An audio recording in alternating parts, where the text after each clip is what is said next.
In this video, I want to talk about Schwann cells.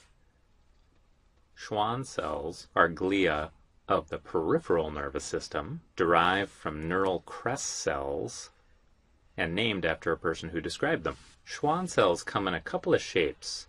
Some are fairly shapeless cells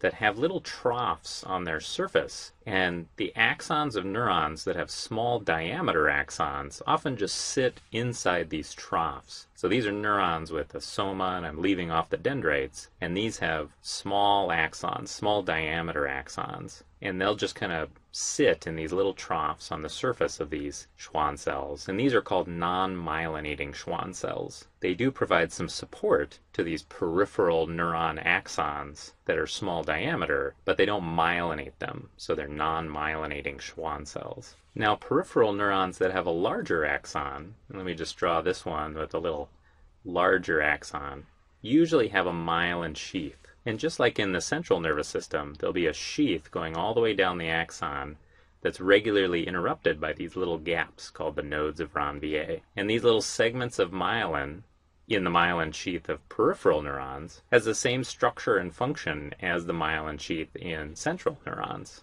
However, the Schwann cells create the myelin sheath in the peripheral nervous system, as opposed to the oligodendrocytes of the central nervous system. Now, while the structure and the function of the little myelin segments is the same, a big difference between the Schwann cells in the peripheral nervous system and the oligodendrocytes in the central nervous system is that a Schwann cell only produces the myelin sheath for one segment of only one axon. It's not myelinating multiple neurons like oligodendrocytes do. Now, let's take a little closer look at one of these areas of myelin sheath, and let's cut through this segment of myelin just like this, and we'll look at it this way, like we're looking down from the end of the axon. And this is going to look just like the myelin sheath for a central axon.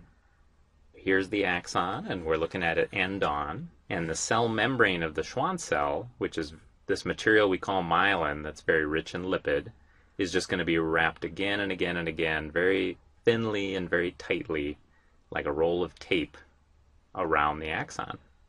Now, for a Schwann cell, this is almost the entirety of its cell membrane, and then it's just going to have this little lump on the outside that's going to be sort of like a soma, because it's going to have a nucleus and it's going to have most of the cytoplasm of the Schwann cell, but most of its membrane is actually wrapped around the axon as the myelin sheath. In addition to these functions, Schwann cells also appear to influence neurons and vice versa through exchange of a variety of substances.